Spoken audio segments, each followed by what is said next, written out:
Vamos abrir em Mateus, capítulo 13.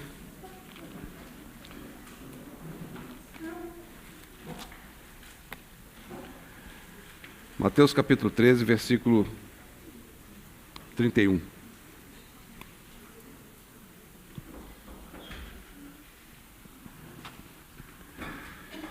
Mateus, capítulo 13, versículo 31.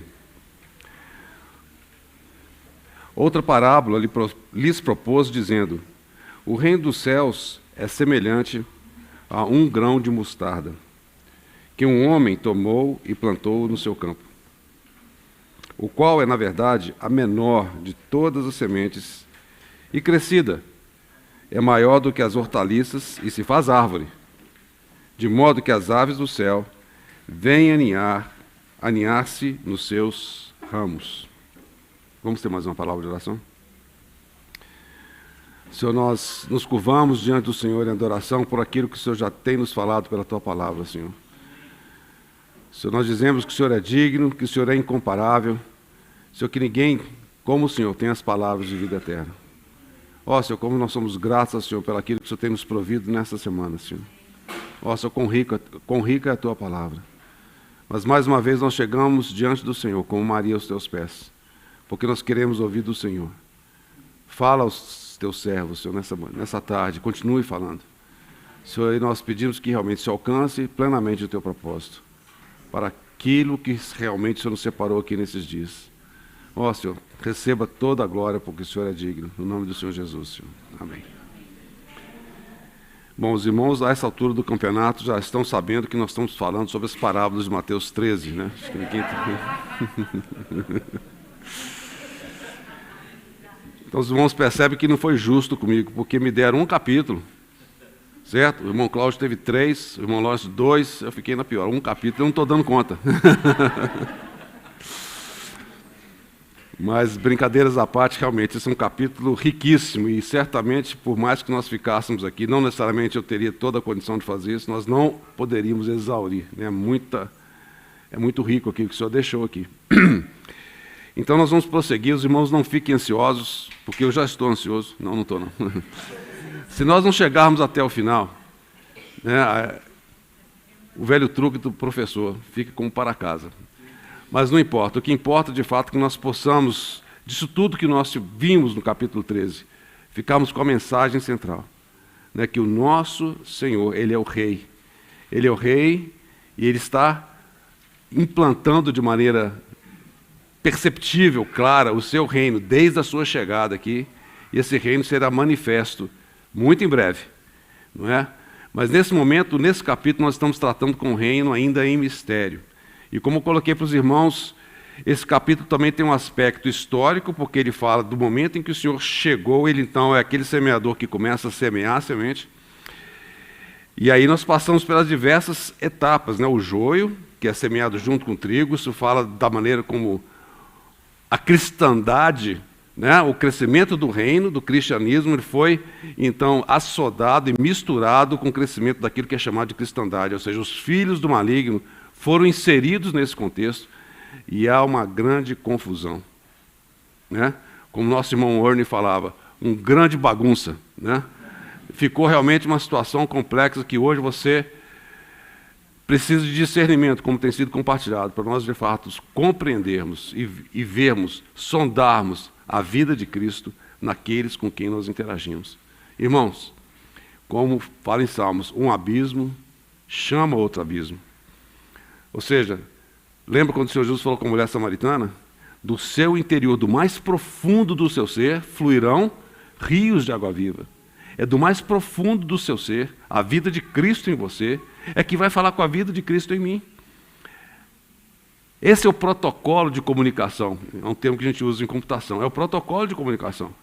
A única maneira de haver transferência e compartilhamento na vida é se houver resposta do outro lado. Não tem como você comunicar se tem o cabo está cortado.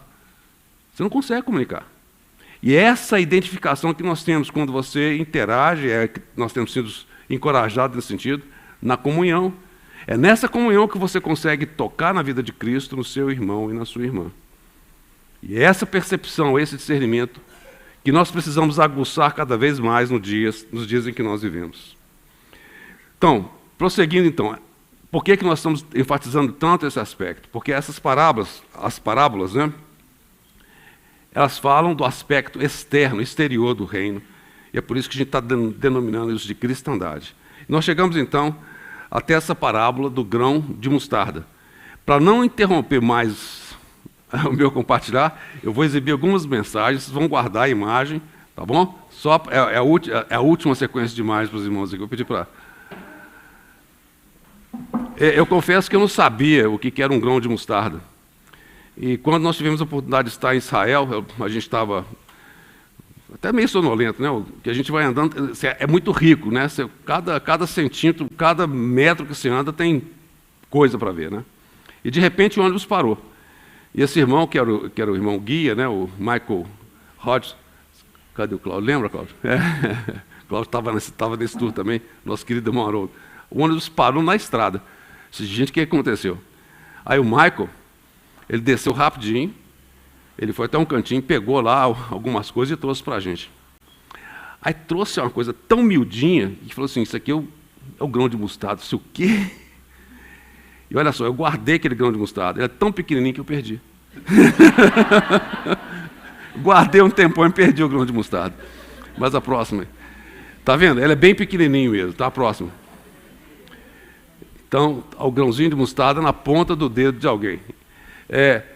Eu procurei ser mais fiel possível para, de fato, pegar o grão de mostarda do tipo, né, da espécie que realmente nasce naquela região. Tem alguns tipos diferentes que nascem na região de Israel. Mas é desse tamanhozinho, tá vendo? Por isso que o Senhor fala, um grão de mostarda. Ele é pequenininho, mas mesmo sendo pequenininho, ali dentro há vida. Há vida dentro desse grão de mostarda. Próximo. De novo, ó, bem pequenininho mesmo, né? Ok? Mais um. Esse aqui é a planta da mostarda. Vocês estão vendo o tamanho dela?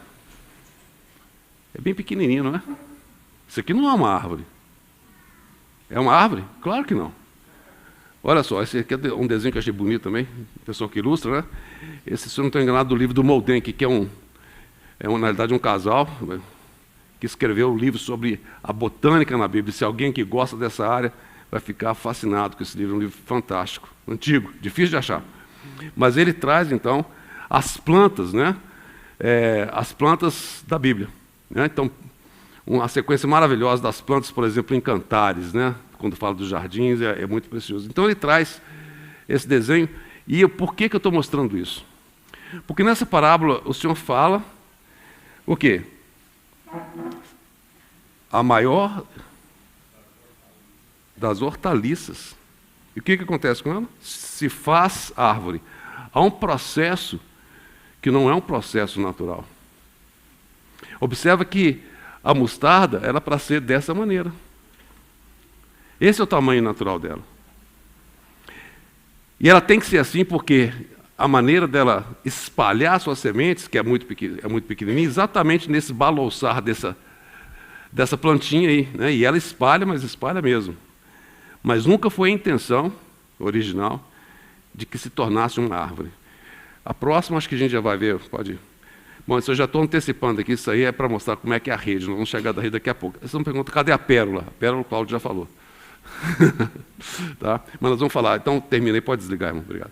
Só para a gente não... Então, fiquem com essa imagem do grão de mostarda, da plantinha da mostarda e da rede, que nós vamos estar tocando isso daqui um pouquinho. Muito bem. Ao longo da história, e muitos livros que irmãos podem pegar nas bibliotecas, quando vão trazer a interpretação dessa parábola, vão dar a seguinte interpretação. Realmente, o grão de mostarda é o Evangelho, e fez com que, de fato, o crescimento do Evangelho fez com que a igreja crescesse, se tornasse grande. Certo? Mas observa bem, o Senhor aqui está falando de algo que não é natural. Não era esperado que isso acontecesse. E quando nós lemos essa parábola, nós temos que ter em vista e lembrar da interpretação que o Senhor deu. Perfeito? O que acontece aqui? O seguinte. Primeira coisa, o reino dos céus é semelhante a esse grãozinho de mostarda. No princípio, realmente, você pode ver que a palavra do Senhor, o evangelho do reino, ele foi difundido, ele espalhou. Nós vimos como aconteceu quando foi semeado o trigo e também o joio. Houve um crescimento, como há um crescimento realmente da difusão, da pregação do evangelho do reino. E, de fato, a semente do grão de mostarda, o grão de mostarda, desculpa, ele tem vida em si mesmo. E ele é capaz, de fato, de trazer vida. Não é verdade? Isso fala realmente da vida que nós temos do Senhor, isso é verdadeiro. Mas nunca foi o propósito de Deus, repetindo aqui, que se tornasse alguma coisa, um crescimento que é anormal. Ok? Por que a gente está dizendo isso? Vamos avançar um pouquinho mais. Que um homem tomou e plantou no seu campo, o qual, na verdade, olha só, um homem, estão lembrando que é um homem, né? A qual na verdade, a menor de todas as sementes. Estão lembrando aí? E crescida é maior do que as hortaliças. E se fez árvore. Agora, o que é essa árvore? De novo, é o crescimento anormal. De modo que o quê? As aves do céu. Então, de novo, você vai pegar interpretações dessa parábola, em que vão dizer que essas aves do céu são os pecadores que estão vindo para poder, então, ser aconchegados, recebidos na igreja. Não é? Mas essa licença poética não existe. Porque o Senhor já falou quem são as aves do céu. Vamos ver? Vamos lá. Quando o Senhor fala, então, na parábola do semeador, capítulo 13, versículo 4. E ao semear, uma parte caiu à beira do caminho, e vindo as aves do céu.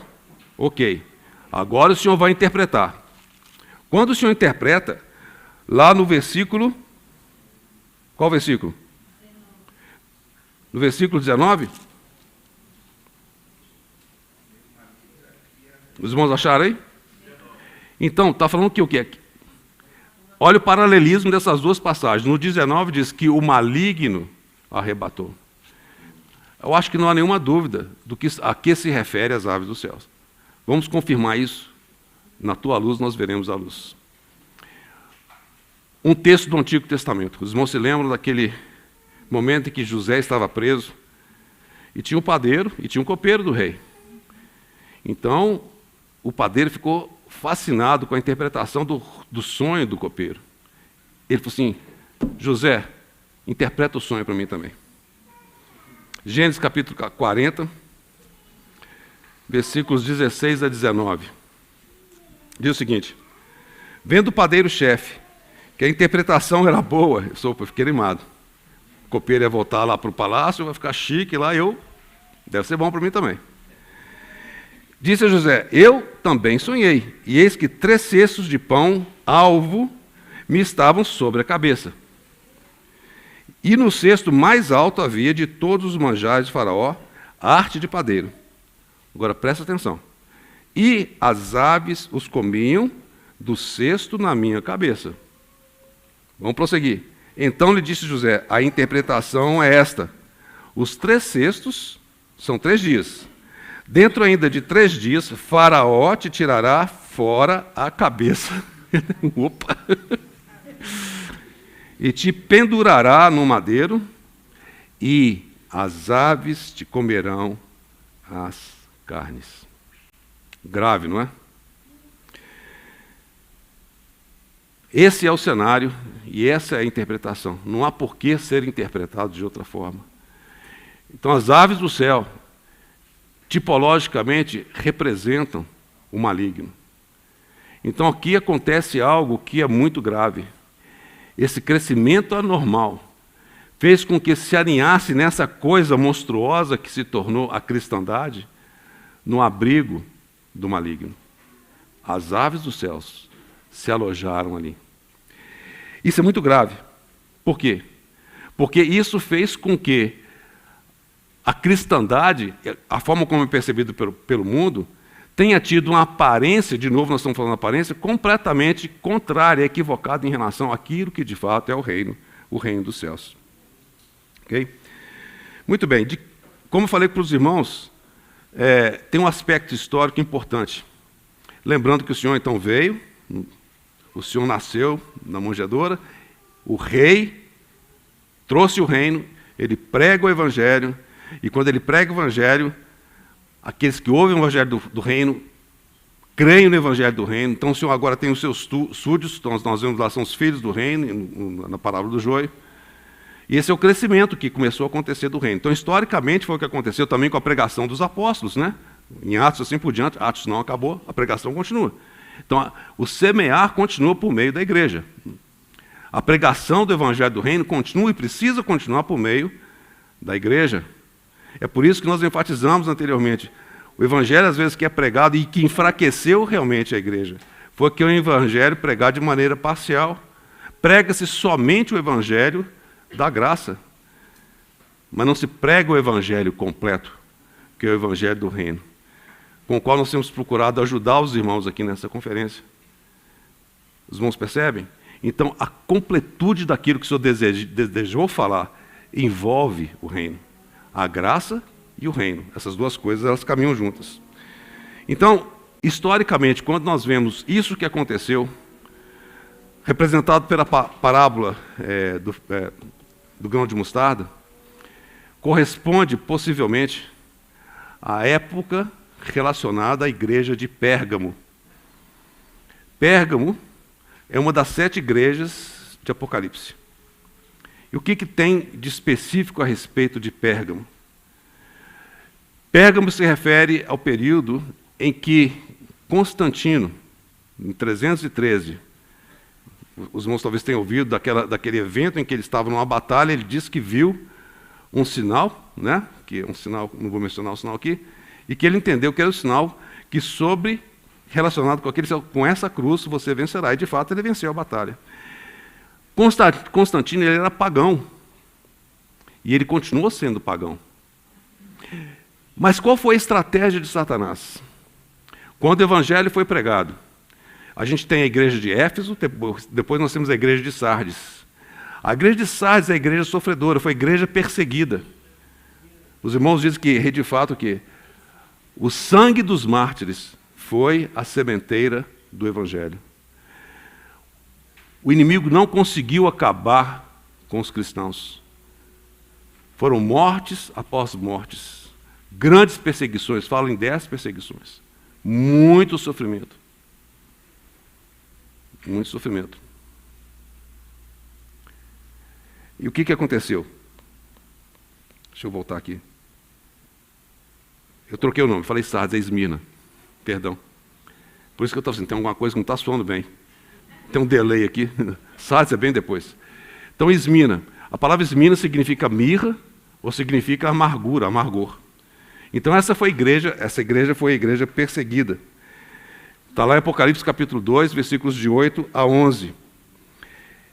E nesse processo, o inimigo viu que não tinha jeito. Qual foi a tática do inimigo?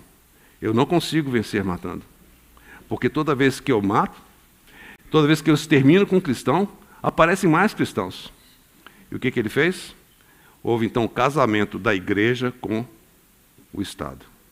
Constantino, então, ele se torna o pontífice máximo, e ele agrega debaixo de si essas duas competências, esses dois cargos, tanto de um imperador, que é a parte administrativa, mas também a parte religiosa. Naquela época, era muito bom ser cristão. Por quê? Porque o imperador te dava dinheiro e dava roupa. E você seria irmão do imperador. Nessa hora, o que aconteceu? Naquele reino, todo mundo era cristão. Mas era de fato? Aí nós vemos esse aspecto tão terrível da cristandade. Aquelas pessoas, de fato, não eram cristãs. Elas não pertenciam ao Senhor. E dessa forma, perseguição desapareceu. Em princípio, houve um momento tranquilo, mas um grande engano. Nessa mesma época, Constantino falou, mas, puxa, vocês se reúnem como em casas? Não, vamos construir catedrais. E inspirado na arquitetura pagã, se você olhar, as catedrais têm exatamente a mesma conformação, a mesma estrutura, a mesma arquitetura pagã, foram criadas diversas catedrais, para que os cristãos, então, agora pudessem se reunir. Antes se reuniam em catacumbas, se reuniam nos lares. Olha como o inimigo, de maneira tão sagaz, esse aqui é o termo, ele consegue, então, fazer com que o cristianismo ele fosse abafado. Mas, irmãos, em tudo isso que a gente falava, nós temos que lembrar de algo. O Senhor sempre manteve os seus. Lembra que ele fala, ao que vencer. Em Esmina tinha vencedor, em Éfeso tinha vencedor.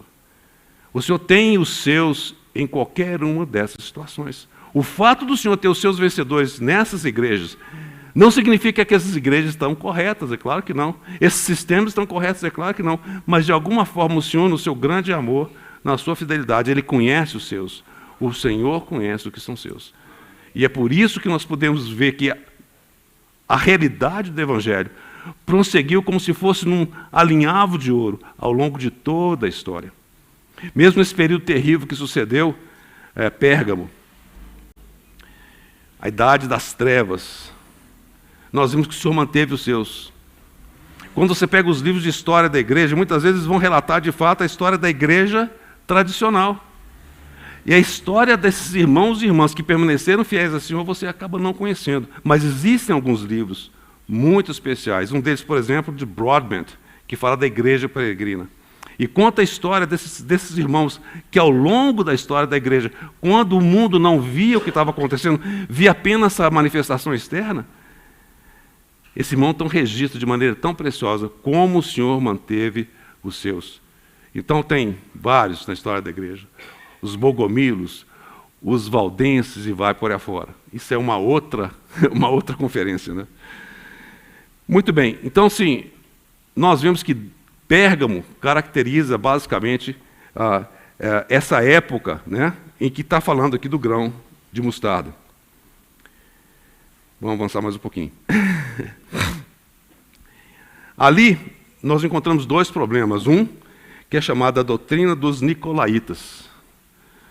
O que é isso? A doutrina dos nicolaítas é aquela que estabelece o conceito de clérigo e leigo. Porque agora, na ordem, na ortodoxia dessa nova configuração que existiu, existiam aqueles que eram superiores de alguma forma, copiando uma estrutura do Estado. Mas o Senhor falou, olha, os governadores e os maiorais, eles têm a sua hierarquia, né? Mas vós, não, espera um pouquinho. Eu sou o Senhor, eu sou o mestre. Vocês são os meus discípulos. Não existe hierarquia. Nós somos irmãos. Então, quando isso foi estabelecido no contexto da cristandade, o que gerou foi exatamente o que nós vemos hoje. Infelizmente, é o que nós vemos hoje. Nós somos sacerdócio real. Cada um de nós é sacerdote perante o nosso Deus. E quando esse tipo de doutrina chegou, o que fez foi abafar a vida e a realidade na igreja. Agora você tem o oficiante que está encarregado de fazer tudo, e tem os espectadores que ficam ali sentados ouvindo. Onde está a vida orgânica da igreja? Então essa foi a grande estratégia de Satanás. Introduzir todas essas doutrinas, ainda mais a doutrina de Balaão. Balaão, ele profetizava por lucro. Existem outras questões envolvidas também que são igualmente sérias e profundas. Então, nesse contexto, nós vemos que realmente houve um grande declínio. Mas graças ao Senhor, irmãos, o Senhor manteve os seus. Mas esse é o cenário, a aparência externa da cristandade, que é representada, então, por essa parábola do grão de mostarda. Okay? Vamos avançar mais um pouquinho agora para o fermento. Ah, não tinha nem a figurinha do fermento aqui, né? Não tem problema, não. Próxima parábola. Nossa. Capítulo 13, versículo 33. Disse-lhes outra parábola.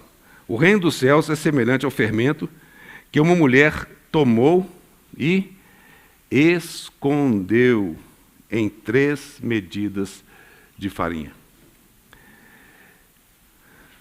Essa parábola do fermento, da mesma forma, é interpretada de maneira completamente incorreta. Eles falam, não, realmente o fermento é o evangelho, que foi introduzido no mundo e fez com que, de fato, o quê?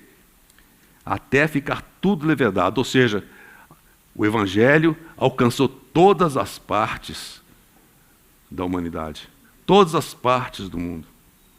Mas agora nós já aprendemos. Vamos ver a interpretação que o Senhor dá. Não diretamente nessa parábola, mas que ele já deu. Ele diz o quê? O reino dos céus é semelhante, já de novo está falando da aparência externa. Ao quê? Ao fermento, que uma mulher escondeu em 3 medidas de farinha até ficar tudo levedado. Puxa, mas cadê a interpretação do Senhor aqui nesse caso?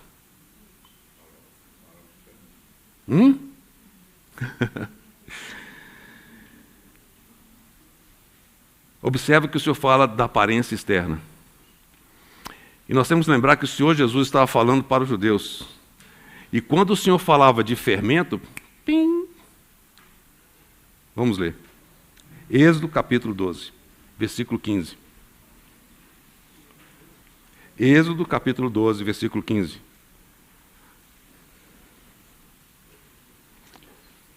Sete dias comereis pães asmos. Significa o quê? Sem fermento. Logo, ao primeiro dia, tirareis o fermento das vossas casas, pois qualquer que comer coisa levedada, desde o primeiro dia até o 7º dia, essa pessoa será eliminada de Israel. Fermento não é uma coisa boa. Portanto, o fermento não pode ser o evangelho. Levítico, mais um texto, capítulo 2, versículo 11. Nenhuma oferta de manjares que fizerdes ao Senhor se fará com fermento, porque de nenhum fermento e de mel nenhum queimareis por oferta ao Senhor.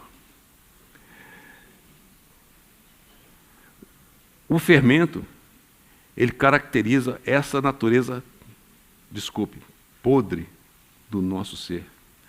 Quando a mulher esconde, observa a maneira sorrateira como isso acontece, ela não adiciona, ou como fala hoje na culinária, reserva, não sei o que mais que faz quando está cozinhando, ela adiciona fermento, não, ela esconde. É de uma maneira sutil e sorrateira que isso acontece. E quando a gente vê mulher, a palavra mulher, ela se refere tipicamente à igreja. A mulher é um tipo da igreja, né? A noiva do Cordeiro, a mulher tem essa tipologia. Então significa que, de alguma forma, a igreja, e mais uma vez nós estamos numa fase da história da igreja, aqui quando nós vemos essa parábola, em que algo então é inserido. Mas observa bem, o Senhor ele fala mais a respeito do fermento. No Antigo Testamento era aquela figura que os judeus tinham, eles sabiam o que se referiam, quando falava de fermento era uma coisa que era um não. Mas olha só o que o Senhor diz lá em Mateus capítulo 16. Algumas páginas para frente. Versículos de 11 a 12. Como não compreendeis que não vos falei a respeito de pães, lembra, o Senhor tinha multiplicado pães, aí ele fala assim, olha, e sim, acautelai-vos do fermento dos fariseus e dos saduceus. Cuidado. Que fermento que é esse? Então entenderam que não lhes dissera que se acautelassem do fermento de pães, mas da doutrina. Observa bem, doutrina. Eles tinham uma doutrina que era como fermento. Era tão vil, era tão má quanto o fermento que era introduzido, que não deveria ser introduzido. Essa era a seriedade daquilo que o Senhor falava em relação à doutrina dos fariseus e dos saduceus. E mais também dos herodianos. Marcos, capítulo 8, versículo 15. Marcos, capítulo 8, versículo 15. Preveniu-os Jesus dizendo, vede, guardai-vos do fermento dos fariseus e do fermento de Herodes. Herodes, claro, quando fala de Herodes, nós falamos da família herodiana. E nós sabemos que lá atrás, possivelmente o pai desse Herodes aqui, mandou matar o nosso Senhor. Então esse fermento tem a ver exatamente com morte. É o fermento do próprio Herodes. Como também dos herodianos, que de fato aí já era uma seita mais política. Esse era o fermento a qual o Senhor se referia. E, de novo, nós vemos isso acontecendo na história da igreja. E aí nós vamos avançar um pouquinho. E antes de eu avançar, eu vou fazer um parêntese aqui, abrir uma janela. Até o irmão me procura, só irmão, você fica abrindo janela não fecha, né? Não fecha a janela, igual no computador, né? Você vai abrindo janela, e agora o computador trava, né? Você não consegue fazer mais nada. Eu não travei ainda não, espero que os irmãos também não. Mas deixa eu abrir uma janela aqui, eu vou passar rapidamente, né, para benefício dos jovens, daqueles que talvez não se lembrem, rapidamente pelas 7 igrejas, falando só algumas coisas bem básicas e fundamentais dela. Tá? Vamos lá. Então nós encontramos isso em Apocalipse capítulo... Infelizmente não tem tempo de tocar nesse assunto, que por si só é um assunto fundamental, importante, maravilhoso. Mas Apocalipse capítulo 2 e capítulo 3. Capítulo 2, versículo 1 a 17, fala de Éfeso. Nosso irmão já nos lembrou de Éfeso agora há pouco. E Éfeso significa relaxamento. Houve um relaxamento. Por que foi esse relaxamento? A gente viu que, de algum ponto, eles caíram. O Senhor fala, olha, volta lá onde você caiu, arrepende. Porque eles abandonaram, perderam o primeiro amor. E houve uma deterioração daquilo que tinha sido conquistado e alcançado na era apostólica. Então isso acontece mais para o final do primeiro século, né, ao longo do primeiro século. Lembrando que mesmo durante a época dos apóstolos já havia heresias, várias coisas que nós lemos na palavra de Deus, nós sabemos disso. Isso foi só intensificando. Não é? E outra característica são as obras sem amor. Depois, capítulo 2, versículos de 8 a 11, nós temos Esmirna, que significa mirra, amargor e a perseguição. Foi igreja sofredora do martírio. Esmirna, então, vai basicamente do século 2 até 313, que é exatamente Constantino, ok? Da era cristã, 313. Depois, 2:12 até 12:17, nós temos Pérgamo, que vai do século IV ao século VII. Pérgamo significa torre alta, exatamente, né, Constantino, não é isso? Grandiosidade da igreja, aquilo que, naquele momento, a igreja, então, se casa com o Estado, você tem essa gigantesca organização, o papado e assim por diante. Né? De maneira mais específica, isso acontece agora na igreja de Tiatira, 2:18 a 2:29, que vai do século VII até hoje. Tiatira permanece até hoje. Por quê? Quando você lê a profecia que está dita ali, algumas delas ainda não se cumpriram. Mas nós vemos que a característica de Tiatira é exatamente a característica da igreja católica, do catolicismo. E é exatamente nesse ponto que se encontra essa parábola do fermento. A igreja, da maneira como considerada aqui, ela então introduz várias heresias na massa. E essas heresias, elas têm alguns objetivos. Um deles, obviamente, é amaciar. Se você faz uma obreia, como diz lá em Levítico, né, de trigo, ou você faz um pão asmo, ele é duro. Ele não é macio, não. Ele é partido, por isso que o Senhor fala que o Senhor partiu o pão. Ele não é uma coisa molinha, não. O fermento faz com que realmente a massa fique molinha. E quando então ali é introduzido o fermento, um dos objetivos é amaciar a coisa. Espera um pouquinho. Cristianismo é assim, a gente pode dar um jeitinho, não é bem assim, não tem que levar a cruz, não. Pode andar com o pé no mundo, outro aqui. Afinal de contas, Deus é amor, Ele vai te entender. Então, assim, várias coisas começaram a acontecer. Olha aqui, se você pecar, não tem problema, você paga um dinheirinho aqui que a gente te dá uma indulgência. E se você pensar que vai pecar, paga mais um tantinho que já garante, tá certo?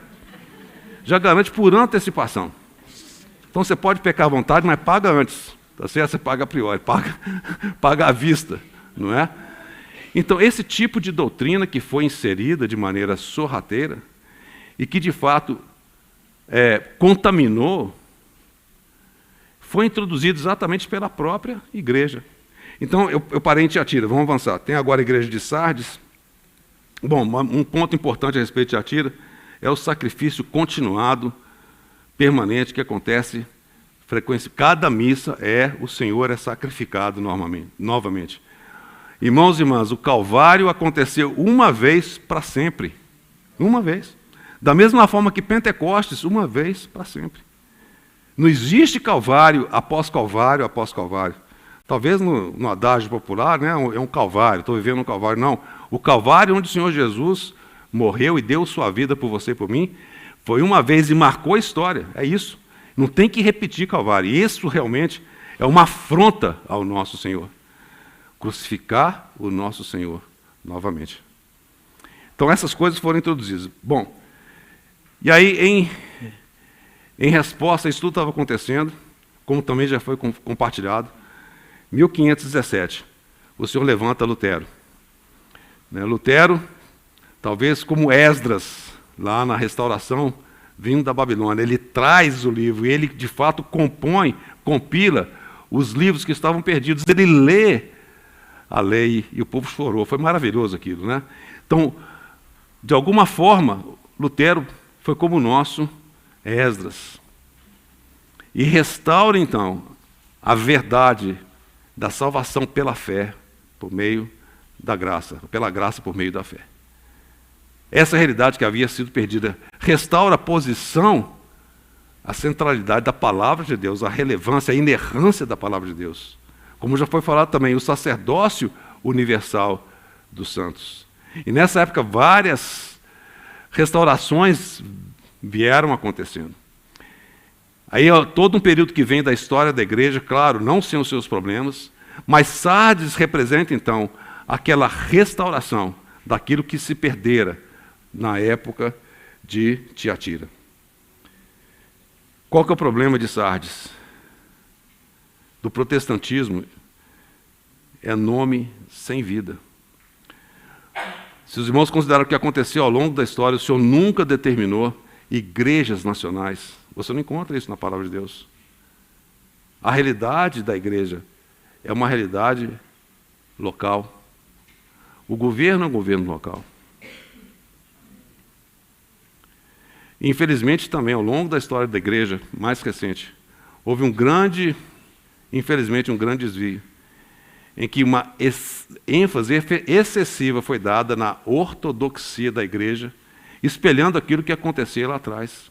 Então, quando se olha o que aconteceu em Sardes, apesar de ter recebido aquela revelação, ainda manteve as tradições que estavam relacionadas ao judaísmo. Então, você tem lá, vem até o altar.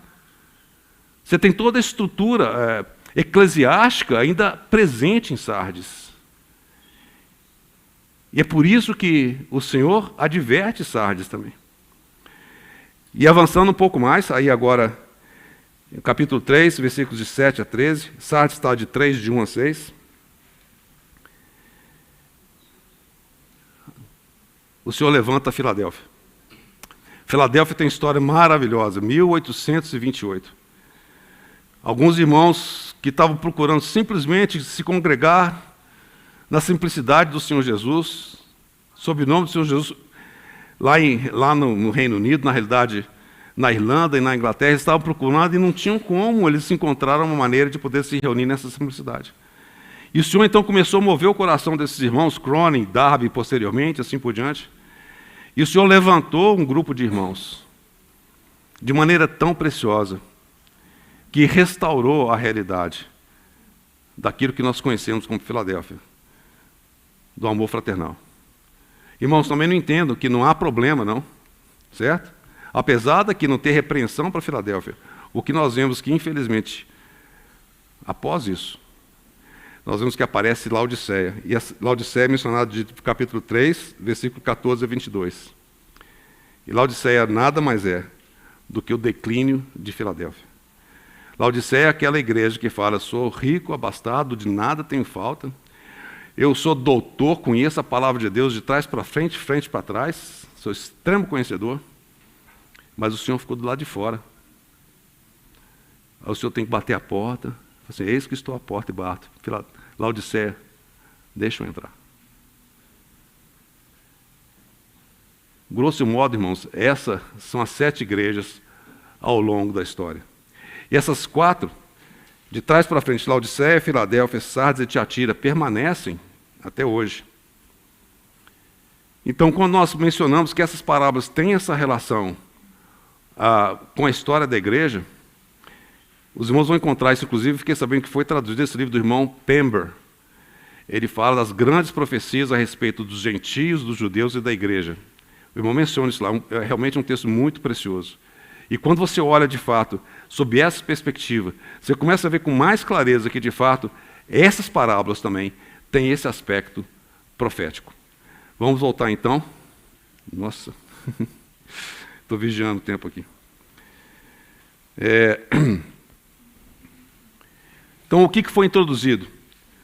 Culto a Maria. Certa vez, conversando com um irmão querido,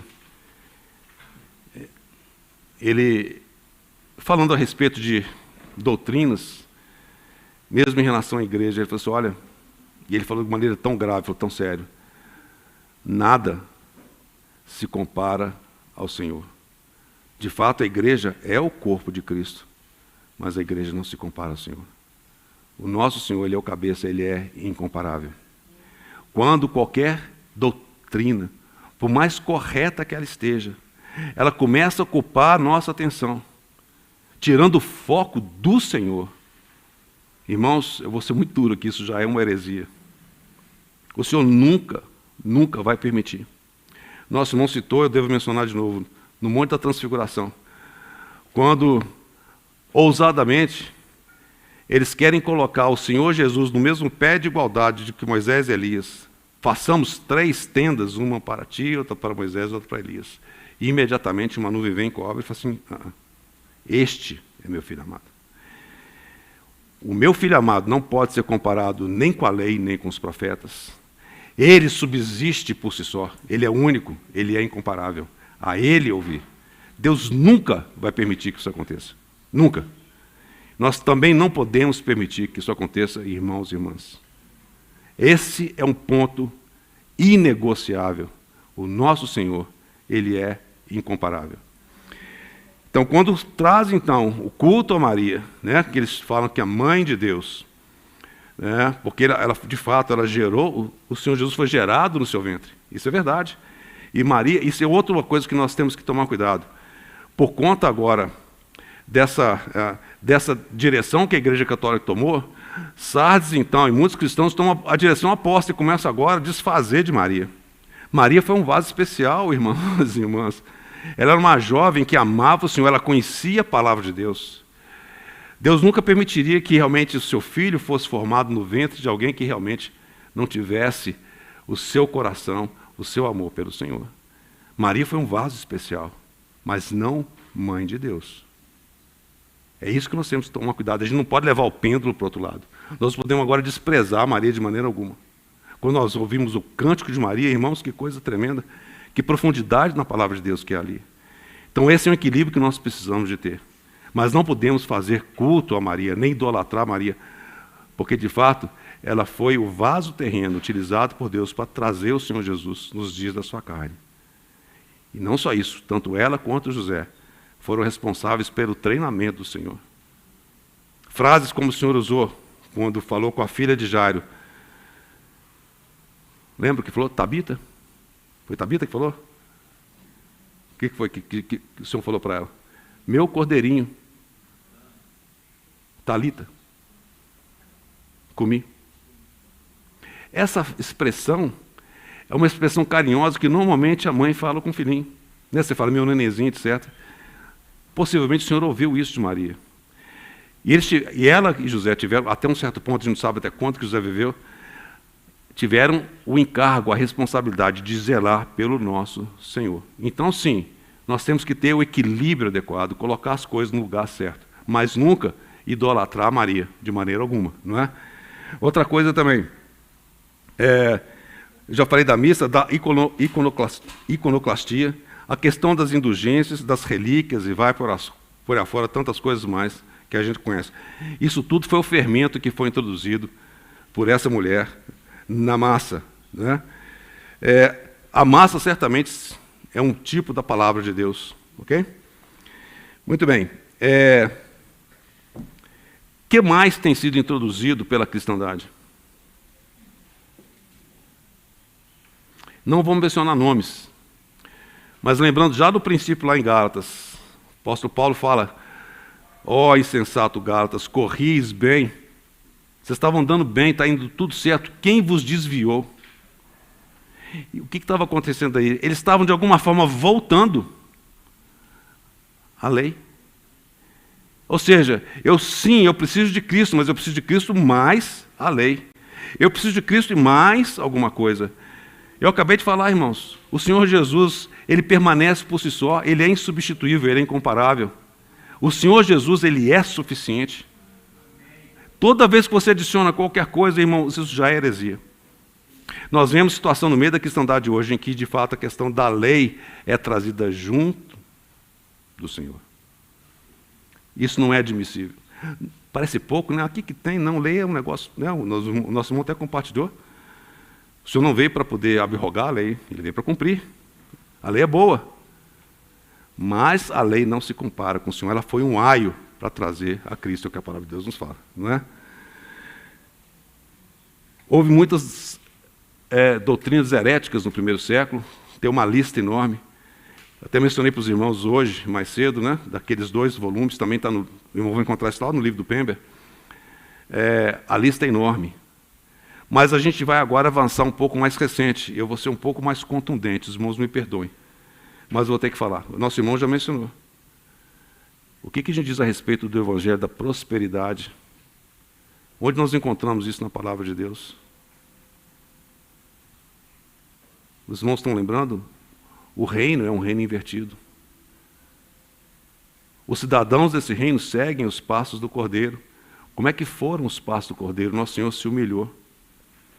E morreu de morte de cruz. O Senhor não tinha nada. Quando o Senhor morreu, Ele foi crucificado, Ele tinha a sua túnica. É isso que Ele tinha.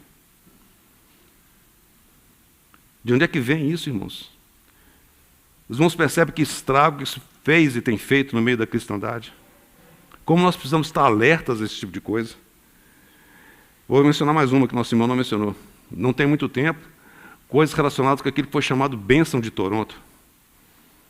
Onde, naquele processo, você tinha o cacarejar, né? As pessoas, de alguma forma, diziam que recebiam o Espírito Santo e começavam a cacarejar como galinha, começavam a ficar deitado no chão, que chamavam, qual que era o termo, slain in the spirit, que significa que eles foram, como é que traduz isso? Eu mesmo não sei traduzir.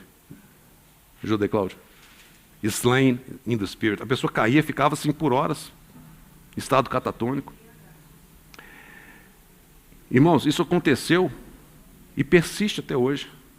Foram coisas que foram introduzidas mais recentes. Mais recentemente, uma outra que é chamada de hipergraça.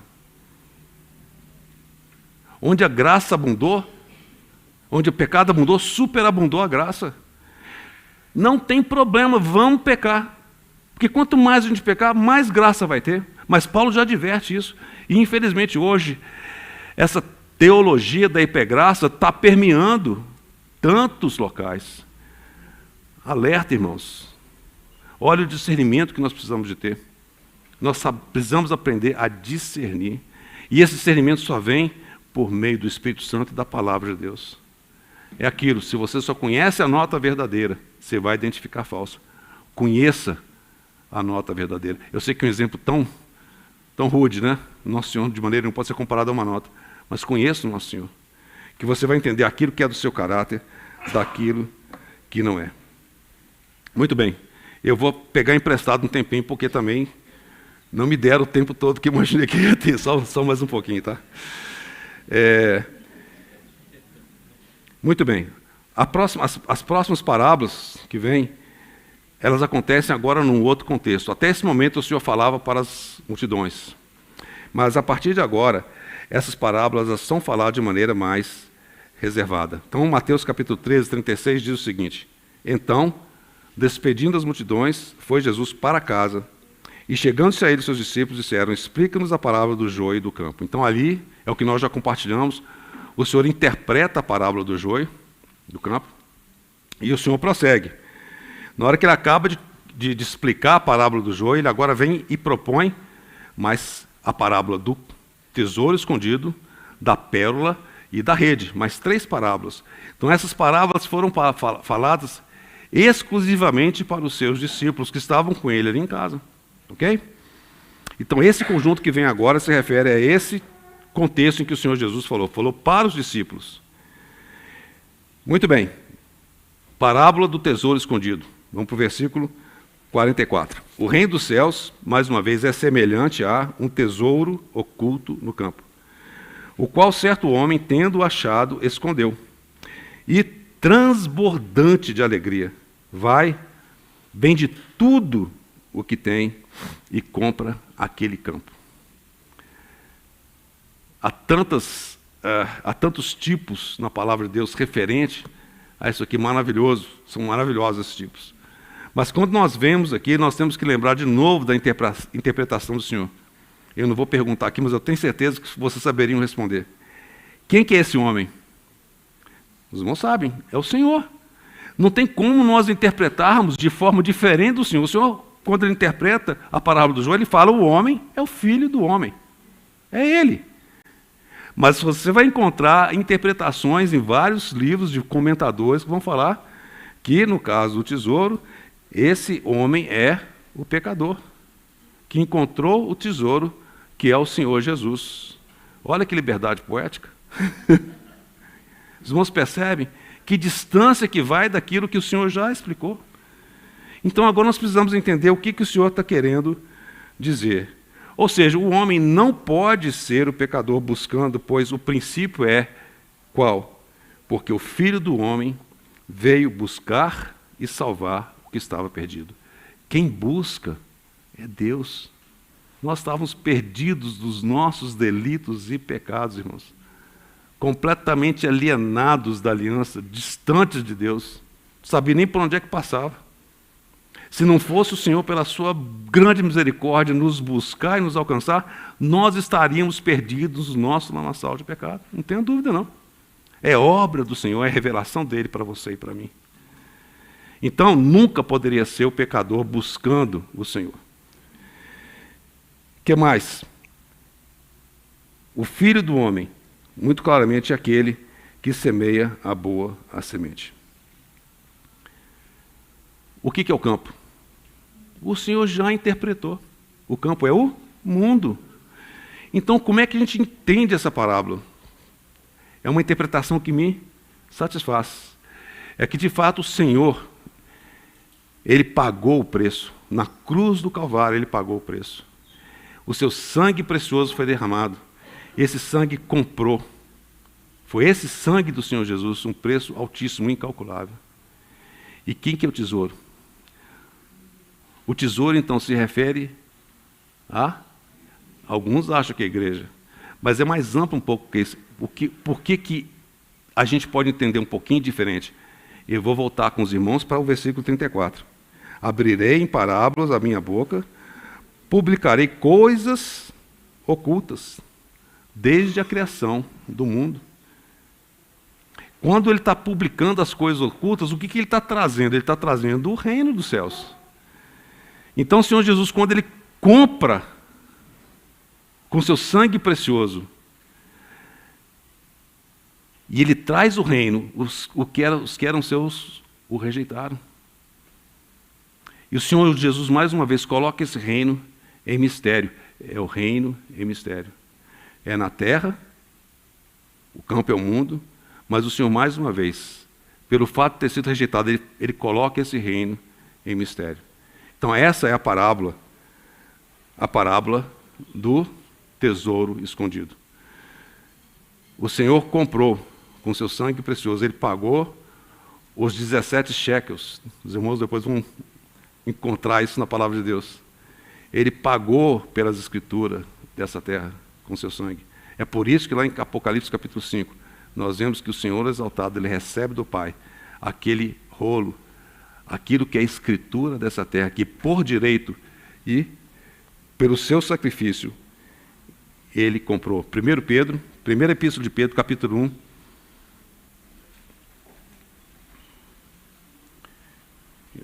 Eu estou caminhando para o final, os irmãos devem estar percebendo, né? Capítulo 1, versículo 18 a 21. Sabendo que não foi mediante coisas corruptíveis, como prata ou ouro, que fostes resgatados do vosso fútil procedimento, que vossos pais vos legaram, mas pelo precioso sangue, como de cordeiro sem defeito e sem mácula, o sangue de Cristo, conhecido com efeito antes da fundação do mundo, porém manifestado no fim dos tempos por amor de vós. Vós quem? Que por meio dele tendes fé em Deus, o qual o ressuscitou dentre os mortos e lhe deu glória, de sorte que a vossa fé e esperança estejam em Deus. Esse foi o preço pago. Nós vamos ver que esse preço também foi pago pela pérola, que é a próxima parábola. Vamos ler a próxima parábola. Capítulo 13, versículo 47. O reino de Deus, o Senhor fala, ainda é semelhante a a um que negocia e procura boas pérolas, e tendo achado uma pérola de grande valor, vende tudo o que possui e a compra. Nosso irmão Cláudio já explicou a pérola. Quando nós falamos de pérola, a palavra de Deus fala disso, fala de alguma coisa que está relacionada à vida. É a vida que sai da morte. Aquele grãozinho de areia que incomodou a ostra e faz com que a ostra comece então a enovelar. A ostra não resiste, ela não cospe aquele grãozinho de areia, mas ela recebe. Ela recebe aquilo que de fato a estava ferindo. Esse é um tipo tão bonito daquilo que é a obra da cruz. A cruz não é sofrimento por sofrimento. A cruz é um sofrimento não merecido, como aconteceu com o nosso Senhor. Quando a cruz chegar até você, receba das mãos do Senhor. É exatamente isso que a ostra fez. Aquilo que de fato a feriu, ela não refugou, ela não expulsou, mas a vida inovelou. Camada após camada. Camada após camada. Até você ter aquela pérola preciosa e maravilhosa. A pérola fala da vida. Então, mais uma vez, nós vemos aqui que esse negociante, de novo, um homem, é o nosso Senhor. E ele pagou com seu sangue precioso o resgate, o preço para adquirir a sua igreja, a igreja gloriosa. Esse é o nosso Senhor. Finalmente chegamos à parábola da rede.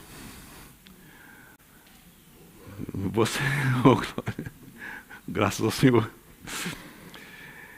E ele diz o seguinte: o reino dos céus é ainda semelhante a uma rede que, lançada ao mar, recolhe peixes de toda espécie, e quando está cheia, os pescadores arrastam-na para a praia, e assentados recolhem os bons para os cestos, e os ruins deitam fora. Assim será na consumação do século. Sairão os anjos, separarão os maus dentre os justos, e os lançarão na fornalha acesa. Ali haverá choro e ranger de dentes. De novo, nesse contexto do mar. O mar fala, basicamente, do contexto desse mundo, né? Onde você tem peixe de toda sorte. Você tem aqueles que são salvos, aqueles que não são salvos. Você tem aqueles que dizem que são salvos e aqueles que são salvos. Então, naquele momento, como está dizendo aqui, na consumação do século vai haver essa separação. Lá no sermão do Monte das Oliveiras, que é de responsabilidade do nosso irmão Norris, quando você pega no capítulo 25, ali para o final, que fala do julgamento das nações. É exatamente esse cenário que a gente está vendo aqui. Então, na consumação do século, isso deve acontecer. E está falando exatamente disso. E o que significa essa rede? Essa rede, que está mencionada aqui, é a rede de arrastão, como eu mostrei para os irmãos aqui. Uma rede de arrastão, tem vários tipos de redes, né? Tem a tarrafa, tem outros tipos de rede.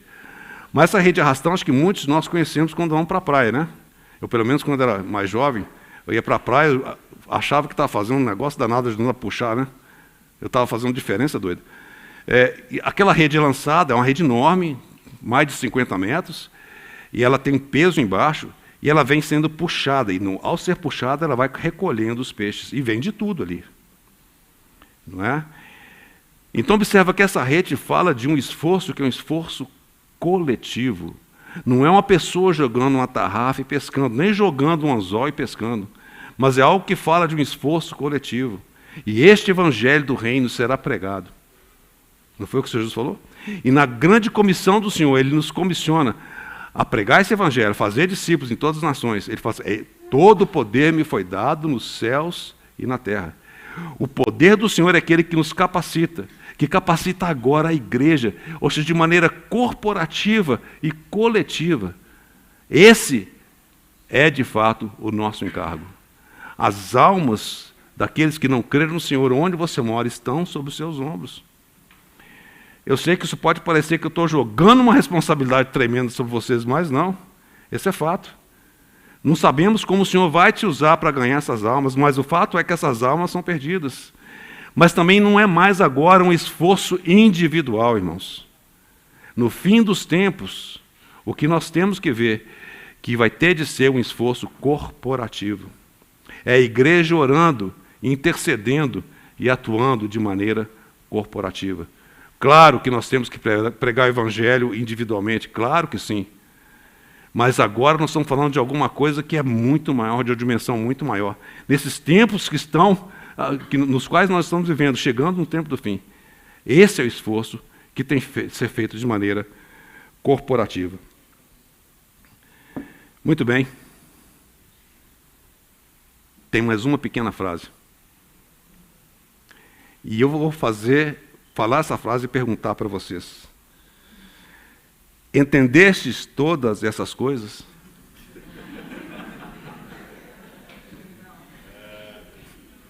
Olha, o Senhor Jesus perguntou aos discípulos. E eles, de maneira enfática, responderam sim. Irmãos, não se preocupe se você não respondeu sim. Porque quem está aqui é muito aquém do nosso Senhor. Mas olha só, o Senhor deseja que nós compreendamos.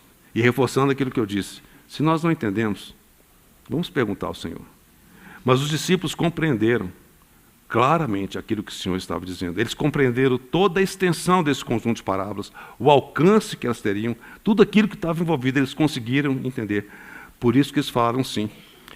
E aí o Senhor fala, olha, se por acaso houver um escriba que ouviu essas minhas palavras e de alguma forma entendeu, ele é como aquele dono de casa que agora vai tirar coisas velhas, ou seja, tudo aquilo que foi revelado lá no Antigo Testamento pelos pais, pelos profetas, mais aquilo que eu apresentei referente ao reino dos céus. Então é o que ele diz aqui. Por isso, todo escriba versado no reino dos céus, é semelhante a um pai de família que tira do seu depósito coisas novas e coisas velhas. Irmãos, era basicamente isso que eu queria compartilhar com os irmãos desse terceiro discurso. Mas eu gostaria de concluir reforçando aquilo que eu tenho falado em cada reunião. Como é que nós podemos aguardar e apressar a vinda do nosso Senhor? Já tem sido falado de tantas maneiras para os irmãos. Para nós temos sido encorajados de tantas maneiras. Nós temos que vigiar, porque nós não sabemos quando o Senhor virá. Nós temos que estar prontos, vigiar. É isso que o Senhor nos encoraja, vigiar. Nós temos que permitir a operação da cruz nas nossas vidas, porque o Senhor deseja filhos maduros. São esses filhos maduros que vão trazer o Rei. E nós conhecermos o Senhor e sermos conhecidos por Ele. Nosso irmão Austin Sparks, ele foi muito tocado por um trecho de um hino. Eu vou pegar só a segunda estrofe desse hino, eu não vou cantar, só vou ler. Mas é um hino muito precioso. E ele diz o seguinte: nós precisamos de ser aqueles homens e mulheres que viram o Rei. De onde que veio isso? O apóstolo Pedro, quando ele relata isso, 1 Pedro, capítulo 1, versículo 16, a parte B, 17, que eu vou ler aqui agora. Mas nós mesmos fomos testemunhas oculares da sua majestade. Pois ele recebeu da parte de Deus, Pai, honra e glória, quando pela glória excelsa lhe foi enviada a seguinte voz: Este é meu Filho amado, em quem me comprazo. O desejo é que, de fato, nós possamos estar entre aqueles que viram o Rei. O Monte da Transfiguração foi um ponto de virada para aqueles 3 discípulos.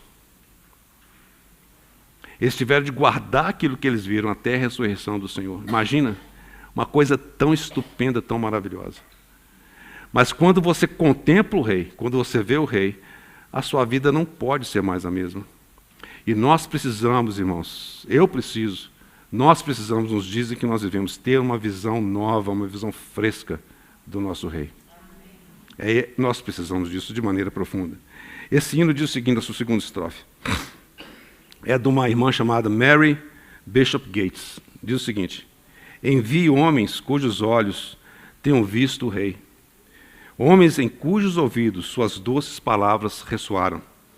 Envie esses a teus perdidos para casa trazer. Envia-os para onde tu queres ir. Esse hino tão precioso fala tão profundamente disso. Senhor, o Senhor tem que enviar homens e mulheres que viram o Rei, que contemplaram o Rei, porque a visão do Rei nos transforma. Finalmente, Mateus 28, versículo 18 a 20. Jesus, aproximando-se, falou-lhes, dizendo: toda a autoridade me foi dada, no céu e na terra. Ide, portanto, está falando conosco, ide, portanto, fazei discípulos de todas as nações, batizando-os em nome do Pai, do Filho e do Espírito Santo, ensinando-os a guardar todas as coisas que eu vos tenho ordenado. E eis que estou convosco, todos os dias, até a consumação do século. Irmãos, o dia está chegando, quando esse filho varão vai romper os ares. Apocalipse capítulo 12, versículo 5. Nasceu-lhe, pois, um filho varão, que há de reger as nações, com cetro de ferro, e o seu filho foi arrebatado para Deus no seu trono. A partir do versículo 10. Então ouvi grande voz do céu proclamando: agora veio a salvação, o poder, o reino do nosso Deus e a autoridade do seu Cristo, pois foi expulso o acusador de nossos irmãos, o mesmo que os acusa de dia e de noite diante do nosso Deus. Agora ouça bem, eles o venceram. Eles o venceram, por causa do sangue do Cordeiro e por causa da palavra do testemunho que deram, e mesmo em face da morte, não amaram a própria vida. Aquele que amar a sua vida, perdê-la. Esses são os vencedores, irmãos.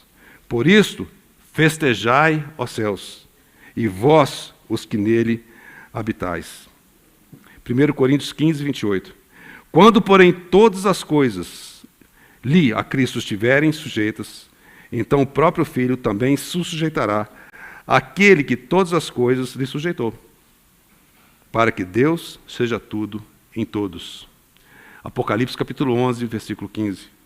O 7º anjo tocou a trombeta, e houve no céu grandes vozes dizendo: o reino do mundo se tornou do nosso Senhor e do seu Cristo, e ele reinará pelos séculos dos séculos. Esse é o nosso Senhor. Irmãos, é tão maravilhoso isso.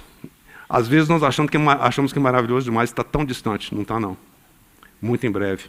E o Senhor, Ele conta com os seus vencedores, porque são eles que vão romper o céu e vão fazer com que, de fato, o inimigo derrotado seja lançado sobre essa terra. É tão precioso isso, irmãos, de nós sermos, pela misericórdia do Senhor, esses vencedores serem incluídos nessa vitória do Cordeiro. Nessa vitória do Cordeiro. E agora, realmente, para concluir, eu vou ler um hino dessa nossa querida irmã, Margaret Barber. Esse hino diz o seguinte: eu não ouso ser derrotado, encorajamento para você e para mim. E ele diz o seguinte: Eu não ouso ser derrotado, com o Calvário em vista, onde Jesus venceu Satanás, onde todos os seus inimigos ele derrotou. Venha, Senhor, e dê-me a visão para me animar para essa luta. Faça-me um vencedor, revestido com o poder do teu Espírito. E aí, o estribilho fala o seguinte: um vencedor, por causa do Calvário. Faça-me um vencedor, um conquistador, Senhor, por ti. A segunda estrofe diz o seguinte: eu não ouso ser derrotado, desde que Cristo, meu Rei conquistador, me chamou para a batalha. Aqui ele certamente já venceu. Vem, Senhor, e dá-me coragem. Conceda-me teu espírito conquistador. Faça-me um vencedor no poder vivo do Senhor. Estrofe 3. Não ouso ser derrotado. Irmão, nós estamos vivendo nesse momento, nós não podemos ousar ser derrotados. Quando Jesus me conduz para pressionar através das regiões infernais, para compartilhar com ele seu trono. Vem, Senhor, e dá ao teu soldado o poder de empunhar a espada. Faça-me um vencedor por tua palavra inerrante. E o último versículo. Não ouso ser derrotado, agora, no pôr do sol, quando Jesus aguarda para sussurrar: bem-estar, servo bom e fiel. Vem, Senhor, curva-te da glória. Sobre mim lança o teu espírito. Faça-me um vencedor até o fim. Vamos lá.